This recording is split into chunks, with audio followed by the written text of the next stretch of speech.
I am. Got it. Jersey.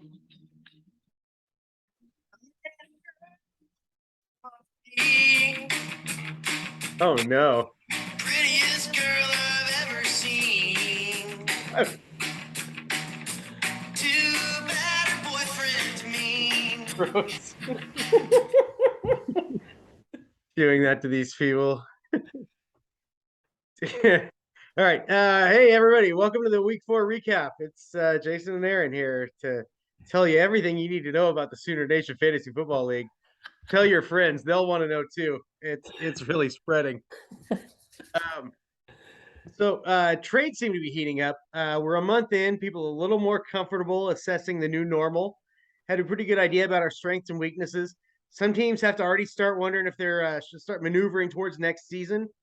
Jason, there were 4 trades this week. I'm going to go over each one. You jump in when you've got a comment. Okay, ready. Tuesday, Jeff trades with Jeremy.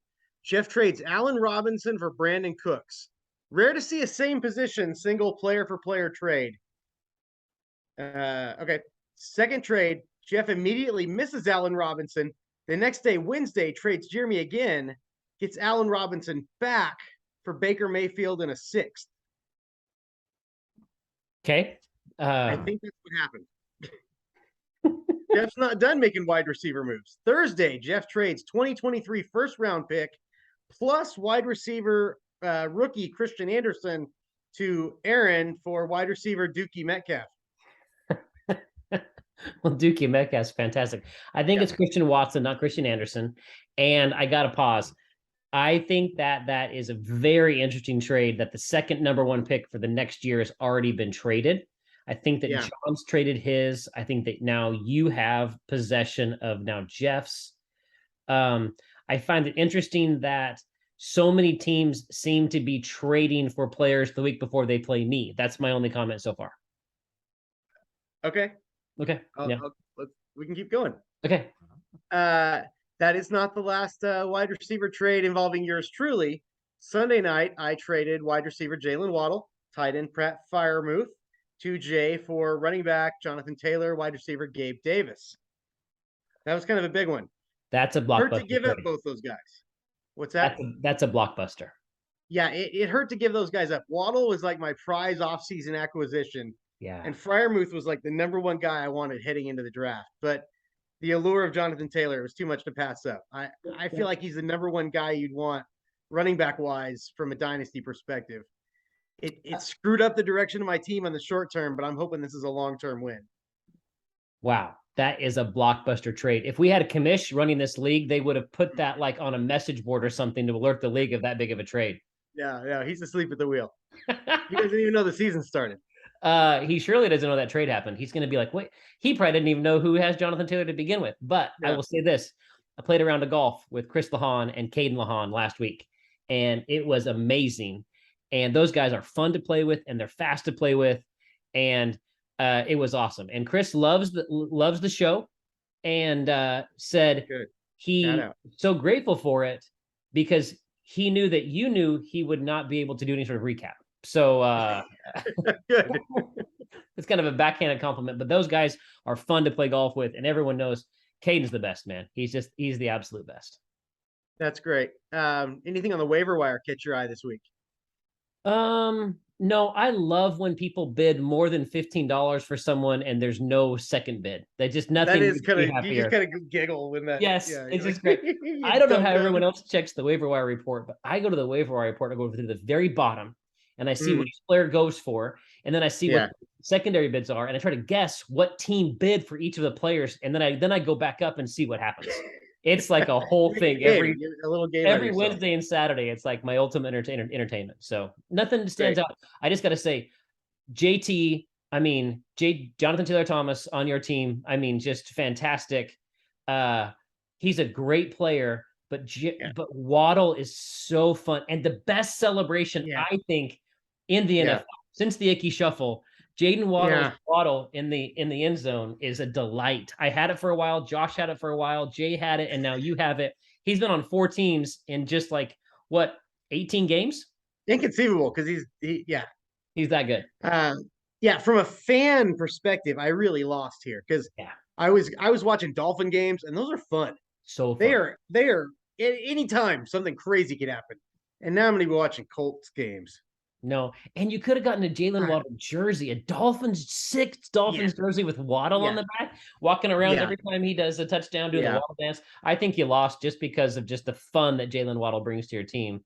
But we'll see. That's what trades are about. Is there a stronger running back pair in the league than Taylor and Mixon? No, there's I don't not. know. There's Maybe not. Josh might have something to say. Jeff might have something to say. I don't know, but it feels Well, good. well, speaking of running backs, this is going to get to be such a long podcast, but I would like to let you know that you didn't know this. Ryan McDaniel tweeted out at 10:03 at 11:41 p.m. that Saquon Barkley's 86 fantasy points through 4 weeks for an RB1 is the lowest total for an RB1 through 4 weeks since 1997 when Curtis Oof, Martin had a 84.7 points. And so just running back points are just in the toilet right now. I believe it. It feels like they're all down right now. Yeah. Everybody but Saquon. He's rising Where up. where are you going to get this kind of information except for the Sooner Nation weekly YouTube? Yeah, yeah, hard hitting. Be sure and like and subscribe, you guys. Let's talk about last week.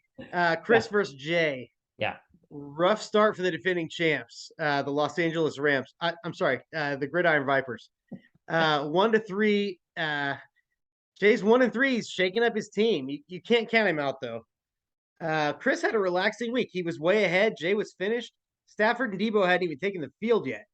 I mean, it's a good thing he didn't have to count on Stafford, but the rest of his guys came through. Yeah, Chris at 2-2 is just it's one of the great stories of our league. I mean, I don't think he's been 500 or better at week 4 of the season in 7 years. Yeah, in October, he's like, "What? Hey, Yeah. all right." Yeah, fantastic. Yeah. Yeah. I still believe in Jay. I always believe in Jay. No, Jay's got an eye for this. He'll get it sorted. Yeah. Next game, Aaron versus John with the Hellhounds. Now John did not see the news that Kamara was inactive. He starts him. Damian Pierce goes off on his bench. It was nice for me to sort of have things settled by Thursday night. John's team's got all this potential, but it is not coming together. I don't know. Atlanta's scoring all these points, but I don't think they can support London and Pitts in the same game. Yeah. So I don't know if that's a recipe for success. Boy, I don't know. He does have a lot of potential, but George Pickens with the QB switch, getting rid of Mitch Trubisky and Yes. going to the Pitt Yeah. guy.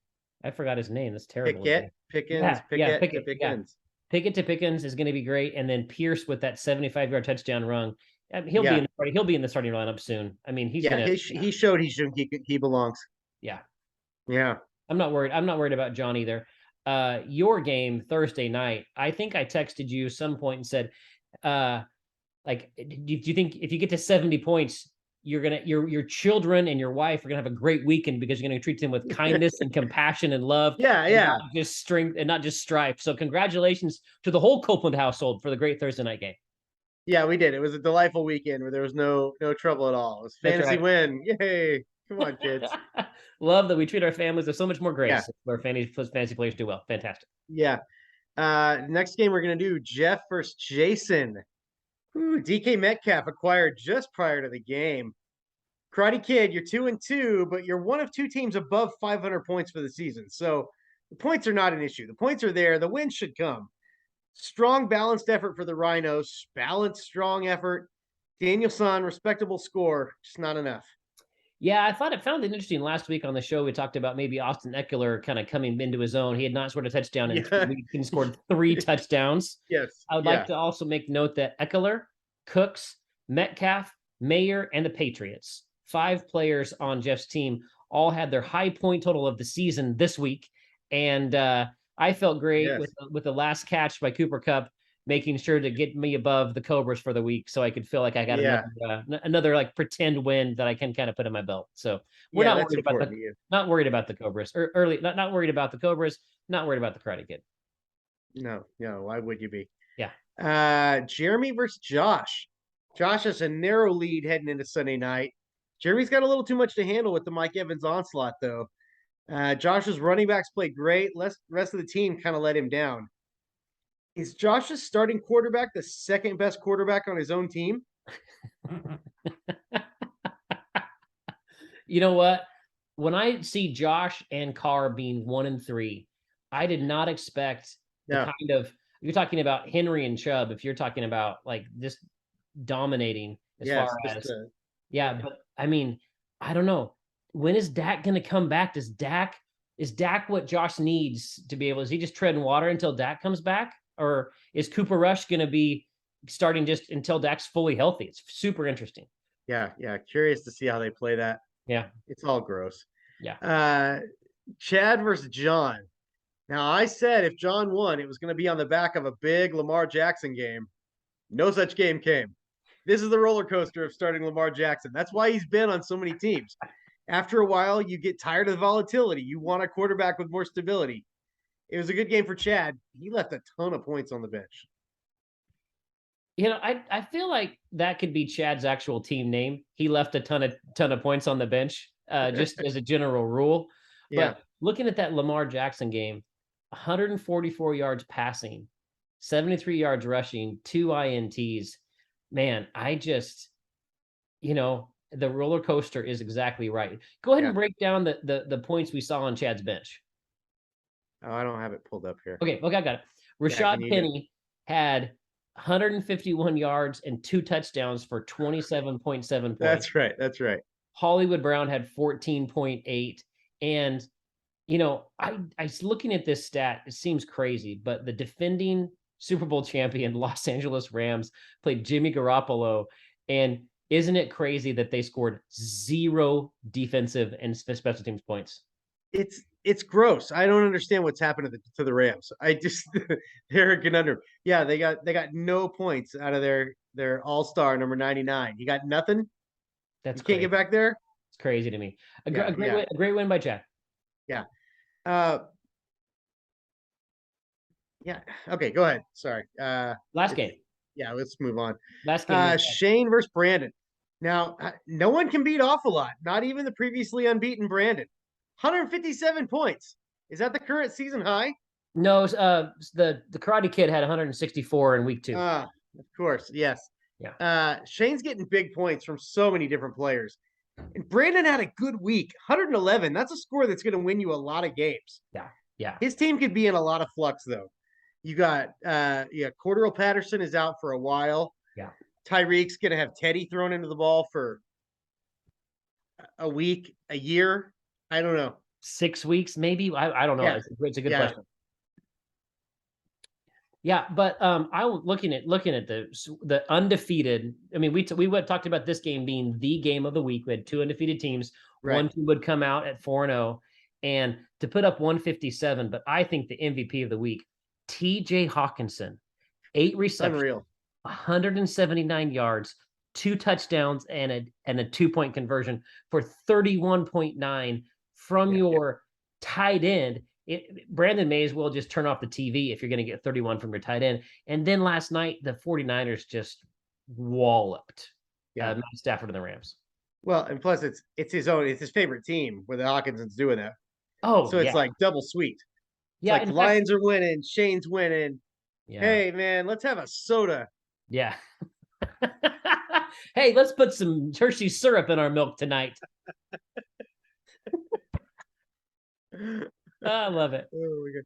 All right, let's look ahead to the next week's games. We're going to start with Chris versus John. Mm-hmm. Chris, he's 2-2, coming off a win. Yeah. John 1-3 and just cannot get it going. Hellhounds are the lowest scoring team in the league. The only team still under 300 total points. Not after 3 games. After 4 games, the Hellhounds 299 total points. Not a whole lot better in Mahoneyville, but he's doing all right. I got this matchup dead even. I don't know what the spread is now. Give me the points.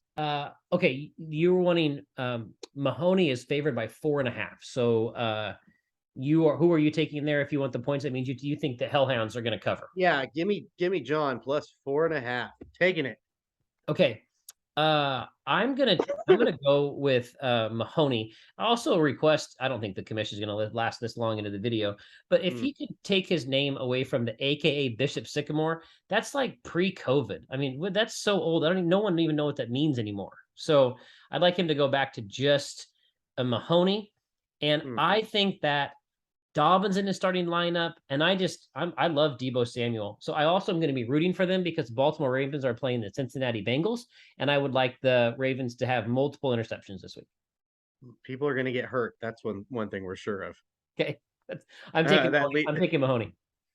That leads us into the next game. Aaron versus Chad. Oh. Cobras 3-1, leading the division, facing the 2-2 Rompers. Now, unfortunately, Chad is averaging like 20 more points a game than the Cobras. I don't see any reason that changes this week, especially coming off this Taylor trade on my team. He's got the bum ankle. Things are in flux right now. Who's going to play tight end? We don't know. Even if the Cobras keep it close, Chad's got this Devontae Adams hammer on Monday night. So even if it looks like, oh, I might have a shot here, that's just this insurance policy that he's just waiting to cash in. Yeah. No, I agree. I mean, he's favored by 13.5 points. And I mean, go ahead and turn on the TikTok cam because take the over. I'm taking Chad to beat Aaron. I'm taking him to cover the 13.5. And I also think that Jalen Waddle is going to score over 30 points and just crush your heart. He might. I do love him. But can Teddy get him the ball? I don't know. Teddy Two Gloves can get anybody the ball. Can he? Yeah. Can Teddy get him the ball? Okay. All right. Next game, Jeff versus John. It is the 3-1 Rhinos versus the 1-3 Pharisees. These teams have scored within 2 total points with each other over the course of the season. Near identical production. I like the Pharisees to not only cover, but to win. Like a real close one, like within a point or two. It's not going to be settled until Monday night. And that's where we're going to have some fun because it's Waller versus Mahomes, Monday Night Football. To me, this is the most interesting game of the week. It's a great game of the week. As a faithful member of the church, Jeff Logan is going to be sitting in church messing with his lineup the whole sermon. If I were Jeff, I'd be like having my phone up like this the whole like looking at this and like with making noises, like getting John's attention while he's preaching. I'm taking Jeff because I'm not going to bet against Mahomes. And Eckler, surely he's not only going to score 3 touchdowns only against me. So I'm going to take Rhinos to cover the 4.5. I'm not convinced that John's trying to win this season. I think he sees somebody, just like one of the multiple running backs that are playing from Alabama. He's already got their eyes set on them. So that's what I'm thinking that John, that John's move. Maybe the move is for Jeff is it's like an 80s movie. He breaks into John's office and changes the lineup at 11:59. And John's like, "What? I didn't start." Oh, nuts. Watch out for some elaborate prank involving the baptistry. Fantastic. Well, and there's no way that Chris would know how to change that back. So as the commissioner, no, it's set in stone at that point. That's set in stone. You're right. Yeah. Josh versus Brandon, division leading, big sexy Brandon, 3-1, but coming off a loss, facing 1-3 Josh. Josh been putting up decent numbers, but Brandon's way up there, 3rd in the league in total points. Tolkien's averaging 15 more points than the Ghosts have been putting up. Brandon's the deserved favorite. I like Josh to not only cover, but to win. Brandon's going to have a lead heading into Monday night, but then he's going to have to sit there and just watch it just slip away. Okay, I have the Ghosts as 5-point favorites right now, perhaps because Brandon made some significant change in his lineup. He now has going with Trevor Lawrence and Christian Kirk. The Copeland duo, I think, is what he's going with there. Brandon is a big weather guy. Brandon is a huge weather guy. If there ever was a tornado near the church or in any nearby state, he always would let us know at the church. So he's always kind of watching what's going on with the weather. So it's very interesting. It's something to know about his team. But I'm going to take Brandon to cover the 5 over the Ghosts and to go to 4-1 because I think that Trevor Lawrence to Christian Kirk, I'm going to predict 2 touchdown passes for that for a 4 touchdown combo platter. For there's no coming back from that. Yeah. Not from 4. Yeah. Okay. Yeah. It's hard to know these point spreads because they change all day when people mess with their lineups. I have a hard time. Yeah. I'm crying. All right. Jay versus Jason. 2-2 Karate Kid. 2nd in the league in points. One of 2 teams above 500 points. Versus the 1-3 Vipers. Not how you expect to start coming off a championship. But they're shaking it up. They're adding a new wide receiver and tight end to kind of bolster the scores. Here we go. Let's see if it works for the Vipers. Well, to look at those 3 wide receivers, Chase, Waddle, Olave, that is so good and so fun to root Nasty. for. It's so great. I mean, for 10 years, it's 10 years of nasty. yeah. I mean, Yeah. so it's interesting. I right now, according to RT Sports, is a 16.5 point favorite over Jay. That's a lot of points to Seems cover. high. I'm taking Jay in the points. I'd like to say I can squeak out a win, but what's really going to make a difference here is that Sunday 9:30 game. I just want to let my Sunday school class know in advance. I will be pretending to pay attention and pretending to be watching what's going on in the class. I'll be watching the game from my phone the whole time. Yeah, I think you know what? I think you cover. I think you beat him by a bunch. You're gonna I gotta see it. I gotta see the Vipers rise up and be the team that we know that they've been and can be. But until I see it, we're gonna gotta say your stupid team. Gotta say, no one's gonna care about this. So fast forward, just skip 15 seconds ahead.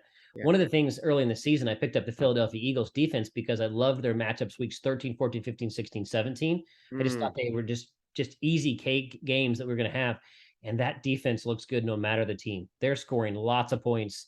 Eagles look great. I think they're going to have the lead. And I just can't wait to be putting that team in my starting, just put them in the starting position, just let them ride. All right, we'll see. Okay. You might not even be in the playoffs. You might be in the toilet bowl. Yeah, sure. We'll see. Now, Shane versus Jeremy, division leading number 1 seed 4-0 Russell Sweat Sox face off against 1-3 Jeremy. Kind of a rough start for the dude abiding, and it's about to be so much worse. Shane is averaging an astounding 39 points per game more than the dude. 39 is it's like he's got an extra quarterback. Oh my goodness gracious. And the dude, Javonte broke his knee. Yeah. So the dude is at real peril at running back. And I don't see how he gets out of this. I don't know. It's a mess. It's bad. It's ugly. And you know what it goes down to? Who we drafted at quarterback. Deshaun Watson. It's Deshaun Watson's fault that he asked Devontae for Williams this. destroyed his knee. Jeremy Carr asked for this. Yeah. Hope you're happy, Jeremy. Don't you have something on your agenda about Jeremy Carr, by the way? About Benji? Oh yes, yeah. I thought we were cutting it for time. I was going to move it to next week. Not. We got to say something good about him after just trashing him for the last 2 minutes. Sure. Okay. Well, the question is, how early is it too early to draft Benji Carr? This kid can do it all. He can run kicks. He can run. He can catch. Plays defense. I mean, Mr. $100. Is it time? You want to lock this kid up now? I mean, between bidding war between me and Josh right now, probably. I mean, started $100. That guy's solid gold. He's got a future in this. We all know it. Oh no, the $100 is you just give it to Chris, and Chris will put him on your team. There's not an official process. Yeah, there's no telling what Chris can do with all the power that he's got. Yeah. No, he's ready. Yeah. All right, so show's over, but Jason, you've got a special story you want to share if people want bonus content. Yeah, so the show's over right now. This is just bonus content. It's extra. I thought you guys might like a little story from today. I played golf today, and so little story time, little time for some dessert. So the podcast is over. Look at that jersey. Podcast is over. This is just straight dessert. So for SoonerNation Fantasy Football League, for those of you who are Sooner fans, let me tell you a little bit about my day. Toby Rowland invited me to play a golf tournament with him today down at OU's golf course, Jimmy Austin and Norman on the campus of the University of Oklahoma. At Barry Switzer's birthday party scramble as a fundraiser for Sooners Helping Sooners. And I showed up, and of course, Barry, the legend Switzer's right there, shaking hands with everybody. And I got to say, Toby Rowland is so neat. Everybody loves Toby. Everybody wants to talk to Toby. Big hug with Barry Switzer. Toby introduces me to Barry. We take a team picture, and that was really, really fun. Second tee box, Bob Stoops drives his cart up to the tee box, gets out, big hug of Toby, shakes his hand, telling stories, talking about Bob Stoops. About the sixth hole, Joe Washington, Silver Shoes, comes up to give Toby a big hug. And then he walks over and takes care of Cale Gundy, talking about how he's doing, checking on Cale. It was just a really interesting day of being in the presence of all of these Sooner legends. Lots of people that I didn't know he was introducing me to. I don't know some of these stories of Sooner legends. You know, that was there was an old coach that was famous. There was an old quarterback that had won 2 national championships in the 50s. There were old running backs and quarterbacks all over the place. And it was just fascinating for my Sooner fans. But here's the story. Our 5th player in our scramble was a man who was a kicker for the University of Oklahoma. And Toby told me this story about 1986 OU Nebraska game. I believe it was up in Nebraska, where a tight end who played for the Sooners named Keith Jackson caught this pass. Like apparently it was an incredible pass that put the Sooners in field goal range to be able to kick a game-winning field goal. And this is a trivia question. Who was the kicker who made that field goal? Aaron, do you know? No idea. Okay, I would like Eddie Pinheiro. Okay, no, it's wrong. I would like Sooner fans to text me right now as I delay this, the name of the kicker who made the kick in 1986 for the Sooners to beat the Huskers on that day when Keith Jackson made that catch. It was the 5th member of our scramble, and he was there, and it was so fun because all day long, Toby Rowland provided play-by-play of this man's shots. If he hit it right, he would say, wide right. If he would hit it low and left, he would say, I think he just hit the offensive lineman in the butt. If he hit it down the fairway, T-Row from play-by-play voice would say, just split the uprights. He just split the uprights all day. So about on our 15th hole, I hit it, my best shot of the day. I hit it to 4 inches, just short of the cup on the 15th hole. And Toby yelled to the group, no putters, everybody, no putters. Come up onto the green. So we get up on the green without our putters, and he says, the kicker, I'm not going to say his name because I want you to text me. Who did it? The kicker, he said, you got to kick this one in. So the kicker lined up, stepped back, stepped off, and went through his routine and stepped up and kicked the ball into the hole. And we all like broke out into applause. And it was such a fun day. It was a day full of Sooner legends and very memorable day. But Toby giving a play-by-play of the kicker from 1986, kicking it into the cup, was one of the, I'll never forget it. It was just super, super fun. So I want to tell that story to all my Sooner fan friends of the SoonerNation Fantasy Football League today. That's amazing. I'm going to tell them about the secret contest if they stuck around to listen to your story. Yeah. At the end of the season, we're going to send us a text message, and if you can name the player on each of our jerseys each week, whoever gets the most right will get a special prize. So, yeah, at the end of the year, but we're not going to tell you about the contest till later. Yeah, there you can see mine pretty well. Oh, who could it be? All right, I guess that's it. All right. I think that's it. That's been a good show. I want to thank you for everything tonight, and we'll see how long this one was. Oh, okay. See you, buddy.